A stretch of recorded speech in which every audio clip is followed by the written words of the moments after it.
Choisissez le service de Maman Chimène Cargo et bénéficiez de plusieurs services tels que le fret maritime, chargement de 5 conteneurs en un seul jour, service cargo rapide de manière à ce que votre conteneur arrive à bon port dans un délai de 35 jours, un service de fret aérien pour que vos marchandises arrivent par avion dans un délai de 3 à 4 jours. Maman Chimène dispose également d'un salon de coiffure mixte, coiffure homme de très haut niveau, coiffure femme avec des professionnels de la beauté et du look.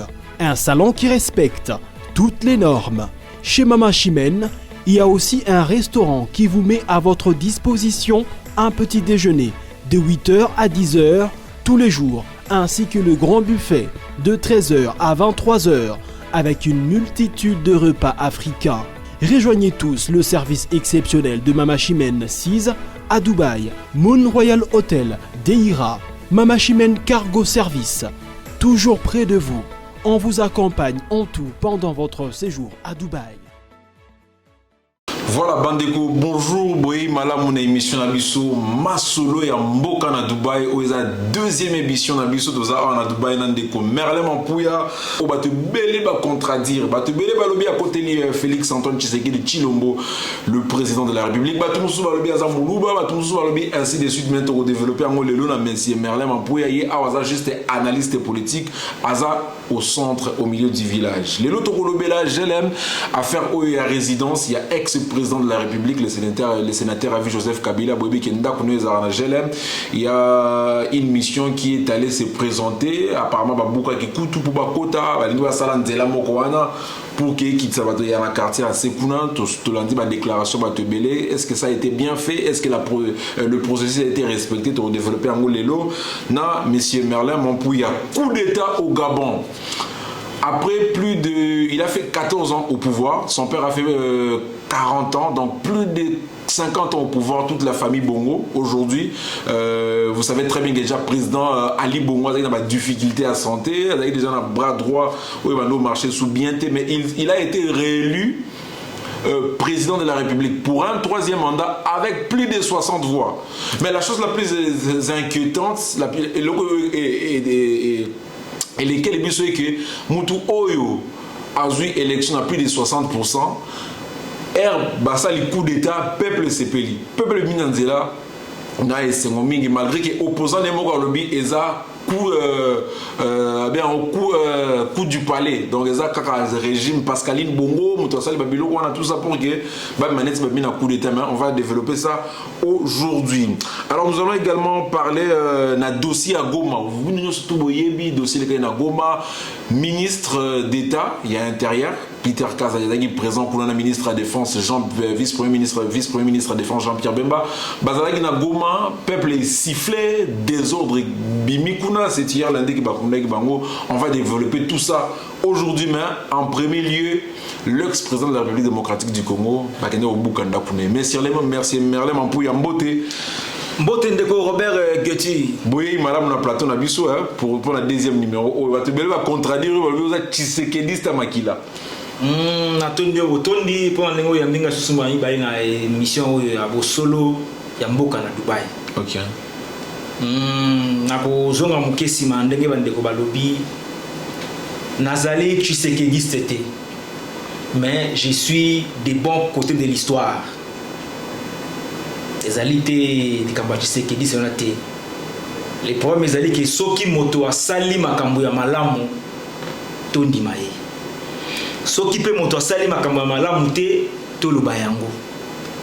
Donc on a coupé ça pour nous bandeko wana ba comprendre nga malamu te ba comprendre nga na place wana. Voilà, donc bandeko obozotala émission na biso Masolo ya mboka na Dubaï. Sincèrement, bolingi bo contradire monsieur Merlin Mampouya to ba sa kiti mususu a contradire hier le bien étant analyste politique, il veut rester du bon côté de l'histoire. Monsieur Merlin Mampouya, l'histoire je l'aime. Ndako Joseph Kabila, ancien président de la biso Ando Fanda. Qu'est-ce qui s'est passé réellement? Babouki apparemment va signaler avec un format qui famille quand même que Kubuka, le président, ancien président de la République, malgré Kabila ça l'a bien été, Kabila le méchant. Mais pourquoi aller jusqu'à ce point? un ancien chef de l'État. Oui, ndeko Robert Getty, merci na mutuna na yo.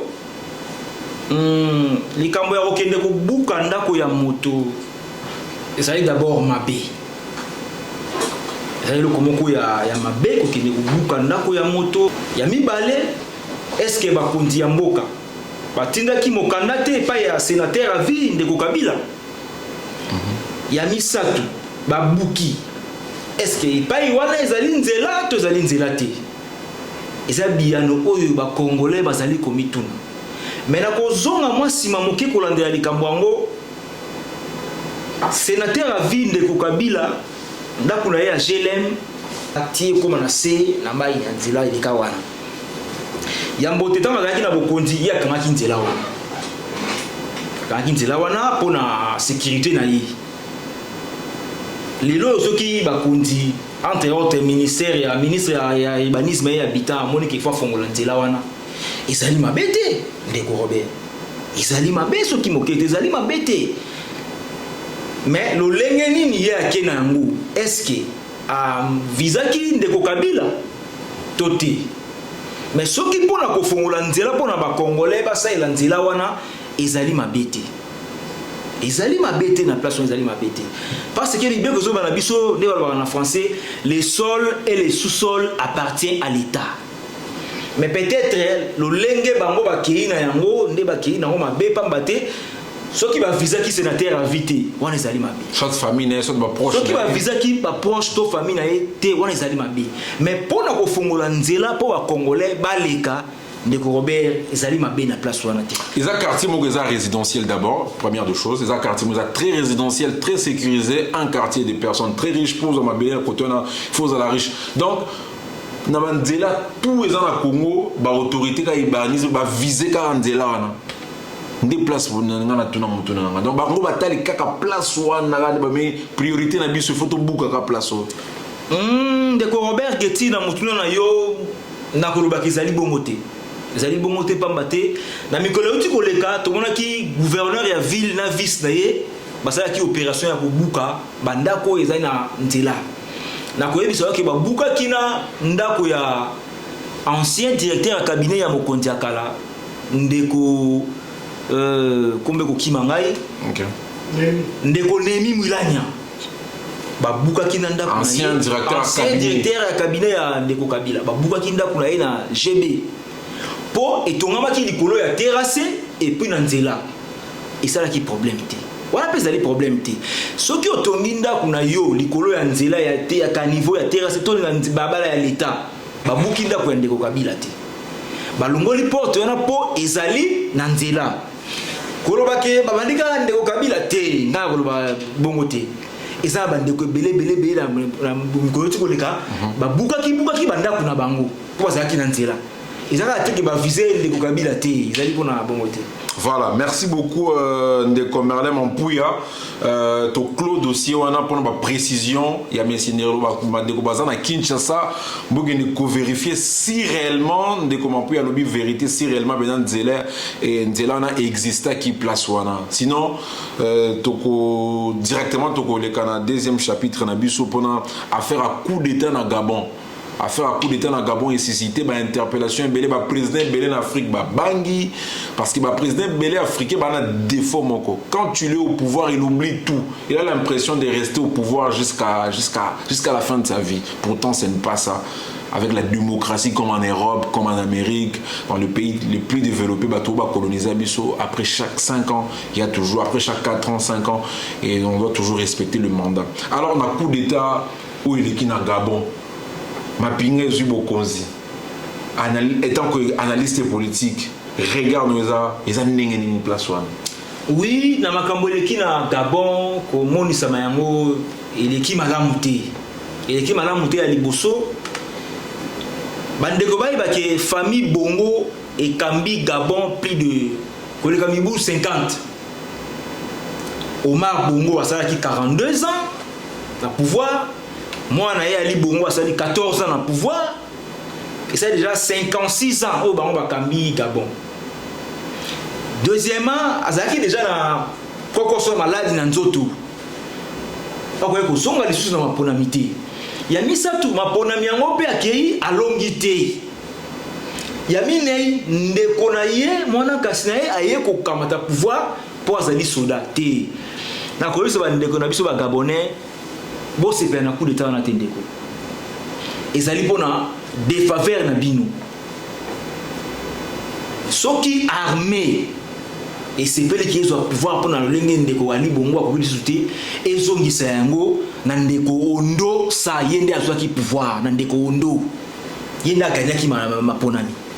Mais c'est ni la bango kuna ni soba ngoni c'est ni la bango kuna cour constitutionnelle la bango kuna et bimisa ginde Ali Bongo président de la République avec 64%. Si qu'on place on a taillé au moko ndeko ya opposant depuis ka opposant ba ketina pouvoir c'est compliqué en Afrique. Oui, le baba soda ba mo ba pena oui mutozo ba armée ce qui ko lipo armée qui est déjà en transition. Armée ezongisa pouvoir na moto aganyaki ba élection. Pambate ndeko général wa Zibo Konti azaka kana sima ya famille Bongo tina moko te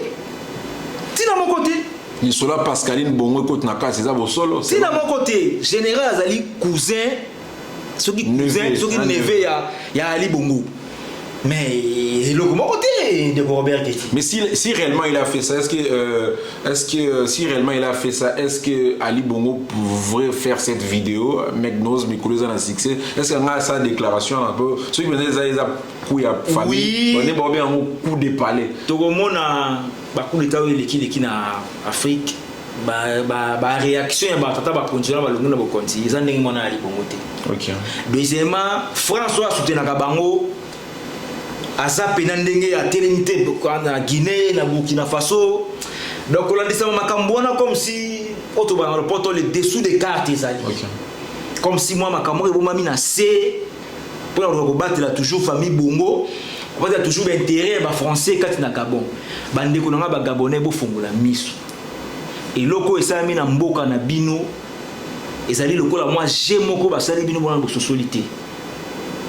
France azali derrière famille Bongo na derrière général pour na kosala eloko wana oyo salami wana pour intérêt à France ils a toujours sauvegarder ndenge to bana poto ba gabonais OK Afrique ezoluka etombwama na lolenge mususu na lolenge ya Bongo te vraiment là c'est bande ko na ba gabonais ba soutenir pouvoir wana te général azongisa bokonzi na moto oyo a gagné élection Ali Bongo ndeko Ondo yé muta gagné maponami ya Gabon. Voilà donc c'est vrai ça ba analyse ya Mersemele Mampuya. Abonnez-vous massivement à Bossolo na Dubaï Télévision. Nous sommes là 1 à 2 fois par semaine pour analyser également l'actualité. Merci de vous abonner. Merci de nous suivre régulièrement. Merci d'être présent sur notre chaîne Bossolo na Dubaï Télévision. On a Katia Masolo ya Mboka. Juste après coup d'état, vous avez suivi le propos de Monseigneur Abbé Cholet? Oui, quelles sont vos analyses? Nakoyebisana nganga Nzambe Cholet o azali bon évêque ya église catholique.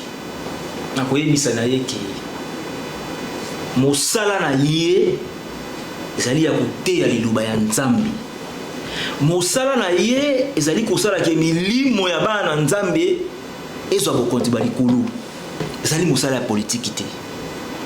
Biloko ya zali koloba eza kolakisa ki azali donc azali nganga Nzambe te tate episcopo te lokola moi président ya parti politique moko boye na mboka tango ndeko Cholet ya koloba ki courage moko pa ko telema sali coup d'état sur pouvoir mais non Congo tozana ta makambo na lisusu te Congo to ina posa te courage moko soda moko telema kamata bokondi te tozana posa wana te ye tant que tata episcopo akoki jamais ko soutenir ba biloko ndenge wana est-ce que azali wana pona liloba ya Nzambe to pona politique ya mboka to pona kotindika ba soda basala coup d'état non moto na moto asala musala na ye poto tonga mboka obengami nganga Nzambe te ya bato lakisa bato nzela Nzambe ba hérité bokonzi balikolo côté ya bato lolengeni ya kotambola ya komema vie côté ya bato te ke courage moko ala mukaye bon matin alobaki azwa bokonti na mécanisme ni mais kaka abe chole wana Senko bazaki toujours présent à l'époque, il y a présent Kabila Batiaki pe Kabila pression. Ils ont organisé des grandes sorties par marche, ainsi de suite. D'une certaine manière, on a que ça Kabila qui a des troisième mandat. Mais le fait qu'Azo reproché peut-être nouveau régime, n'a pas même problème à l'époque Kabila, bah comme qu'on contredire. Merci de Robert Gitina Bisayo qui Senko était l'émilaki Kabila pour Kabila qui déjà 2 ans moulami balé au-delà de l'élection. OK. Il y a liboso yami balé lolenge Kabila kambaki mboka ezande mono ndengeza sikote. Moi ba bokte seni ezali. Et loko yo sala papa épiscope passe ezali nini? Ezali gratuité ya enseignement. Papa épiscope les bazana ba église ebélé bazana ba école ebélé. Ces écoles ne sont pas quand même gratuites, ce sont leurs propres écoles. Alors selon yo est-ce que ba on a intérêt on a pour l'état a lobaki boy ba kamata bete le bango ba kota na l'état futaka ba enseigner na bango ba la kisi futaka ba la kisi ba école na bango l'état a doit charge futa ba la école na l'état futaka bien te bango ba lingi bongo te ba lingi $100 na mutu ya mwana moko. Est-ce que on a to sungi ba sungi ba congolais nakolo ba sungi ba congolais te ba sungi ba congolais te et puis biloko baza ko loba tate épiscope en mbongo tate épiscope chole eza ko engager église catholique te eza ko engager bango mibale pamba te na carte de l'église catholique eza na bato ba bénéficier na gratuité d'enseignement net banane ba paré belé bazali. OK. Ba bénéficier na gratuité d'enseignement bazali belé est-ce que bato ba ko sepela susu ki enseignement futa masusu na ndimiti tate épiscope mibale wana bazonga ba revenir à la raison na lolenge wana ba kotunga mboka te bazonga ba revenir à la raison to bongisa mboka. Voilà, merci Ndeko Merlin Mampouya. Nous présentons nos condoléances à la famille Nyonso Perda qui est un de leurs proches na dégâts les na Goma récemment vraiment tout le monde marche tout le monde gauche et droite vraiment ça qui passe parce que être humain à terre mais quand il est mort ça fait toujours mal parce qu'il perd sa vie à zone sous na bomoité donc nous présenter ma condoléances na bananyo surtout ya Goma pour Perda qui proche pour Perda qui Ndeko déjà si sur cas déjà congolais donc nous présentons nos condoléances à tous les Congolais parce que Oba Koufi Babande Konabiso. Alors, et on va recevoir un message au Nami à Badega Selema Goma. Pour se sentir d'abord Nengenini et selon tes analyses, qu'est-ce qui s'est passé réellement après des investigations? Oui, de Robert Getty, ils allaient les Kamouya Passi. Tozako Bunda, les Kamouya Est, soit Kimia, Banda, Bamboule Belé. Ngai to lisanga na biso to koyebisa tata mokonzi ya mboka ke ba enquête za la mener toyeba nani asalaki makambo wana tozo bunda pona bandeko est batika kokufa tozo bunda pona bandeko est bazwa kimia les kambe otsuzwa ibaya kokufa so ebela ba kufa ndenge wana tata mokonzi ya mboka Félix Tshisekedi tozo kosenga na yo tia misu na makambo oyo biso tango nyonso to ko ba congolais ba pesa yo voix na mapona ya décembre za koya mais ba biloko lokola ya boye to za jamais d'accord na yango biso sengi na yo tia misu na yo tia ba enquêteur ba mener enquête oyeba nani zali sima ya likambo yo to yebiye asamba soki osenga kota boloko akoti boloko poto lingi bandeko ya este bazwa kimia tolane sengo nango soki moketi tolandi le deux vice premier ministre bazakuna ya intérieur na ya défense tozo zela ba yebisa biso makambo eleka kuna ezali ndenge nini. Ils ont été hués ba siffler apparemment ba se sentir lésés ba politiciens ba kiti na terrain oui. Quand même population siliki makasi oui, gens qui même sur place C'est compliqué. Parce que toi, on a posé la vie, base à Rokufati. Tata mokonzi mboka pesa misu tia misu na lito na likambo yo to yeba makambo yo uti wapi naza lisima ya makambo yo naza lisima comme to ba naza lisima makambo yo. Awa, toi aussi c'est un sujet, avant toi aussi c'est un bilan. Nous devons toujours faire le bilan du président de la République. Vous êtes honorable, vous êtes ministre, vous êtes quelqu'un qui fait le bien. Vous travaillez positivement dans le Congo. Vous êtes honorable, vous êtes gouverneur, vous êtes bourgmestre, vous êtes chef d'État, vous êtes général, ainsi de suite. Au sali elo au moins positif. Informer biso to lo belango, informer biso to informer peuple parce que toujours ça mbote na bande surtout les États-Unis ba communiquer biso un message belé bande quoi Paris, bande quoi Londres, ba congolais ñoo surtout ba différentes diaspora na mokili to pesi binombote. Dossier to kolobasiko par rapport il y a gratuité, il y a maternité, qu'on soit premièrement en charge, tout ça. Mais c'est tous les Congolais maintenant qui auront des enfants. On a déjà des millions de Congolais qui n'ont pas du travail, qui n'ont pas de place pour bien dormir. Il y a le problème de l'eau, de l'électricité, le problème des routes. Les lots, gratuité, et continuellement au bota, au premier mois, mon frère. Mais comment est autonome? Oui, parce que tout le monde si on gouvernement facilité une tâche à premier mois, moi ça gratuitement, ça sera les scandales parce que déjà nous vivons dans un pays où il y a plusieurs scandales.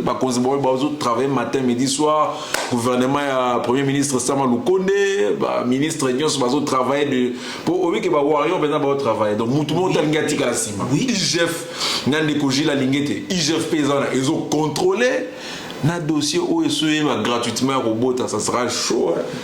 Oui, nasi ba konzamboka ba vandaki batali le lengeni congolais ko ma vie eza na moi si baza ko doit améliorer yango moi malimbe makambo ande ko ngoyeba sawo eza pa na biso na Congo te na ba mboka muso ezalaka déjà ki moi si akobota futa mbongo te moi liboso ba ko zango ezalaka déjà peut-être pas na biso nde na retard ezalaka déjà ndeko na ngai ngara tutambola kina nikilile ki tuzalaki dernièrement na Pakistan tuzalaki dernièrement na Inde tumonaki ba ville mususu bato babota bakuna ofele soko boti ofele ba pesio po ezaliza makambo zalaka ezalaka ke non tata mo continuer à jouer yango a komisi yango kati na biso na Congo ezali ko ko féliciter peut ko senga na yeki alandela yango ndi gratuité de l'enseignement ici est-ce que on est aussi parce que non de Robert gratuité d'enseignement ici mais gratuité est bon écouter les amis ko bon ceux qui ba docteur bazo futa ba bien té gratuité pe koti toyoka ba mama bele ba ndokufa ba maternité kuna na koyebisa yo ndeko na zone mwasi mamuke gratuité d'enseignement ici na pesa yo ndakisa soki tozongi sima ba 5 ans passés ba 6 ans ezaki chaque rentrée scolaire ba professeur ba ningalaka tout dans la grève trobandate grève ezali ba syndicat balobi boye sinekat balobi boye sineko balobi boye na moni mbula oyo na yoki makambo wana mte. La rentrée scolaire a eu lieu hier au pays, non? Il y a 2 jours. Observons d'abord la première, la deuxième semaine. Non, ils avaient déjà avant. Les 3 premières semaines de la rentrée. Non, avant même une semaine, un mois de rentrée scolaire, le professeur va dire déjà. Sinekat et lobi boye, sieko, ceux qui sineko et lobi boye. Mais na évité ceux qui ont déjà avant rentrée scolaire. Non, tout qui a monté. Donc, ndakisake, c'est que ezali malam, c'est que esimbi do bras, c'est que simbi. Tozongi na kobota ya gratuité ya accouchement ningobi. Non, ngana moni yango mabe ezali ba avancer. Pour ba mboka musu ezalaka déjà.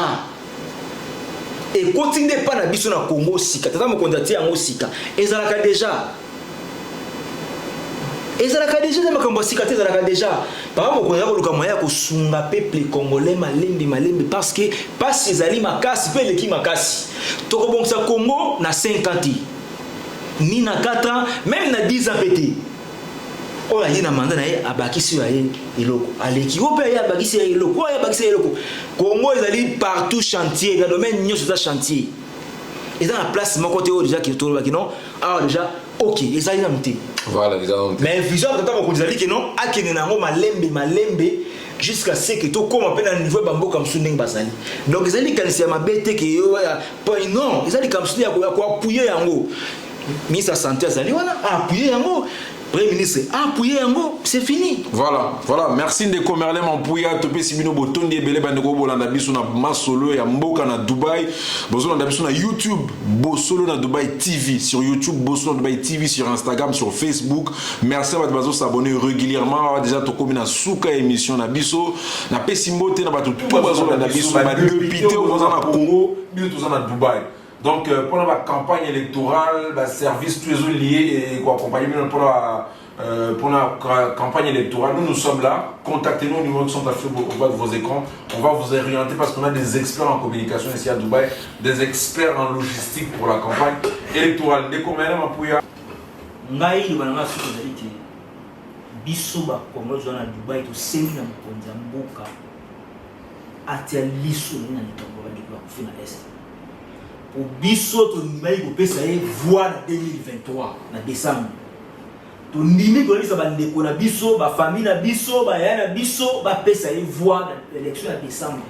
Alors to lingi to mona clair na situation ya est ba ndeko ba kufi pona nini. Nani atinda pesa ki ordre ba beta masasi. Ce que le gouvernement militaire Asamba a répondre à acte naïe. Ce que bazaki nani Asamba a répondre à acte naïe.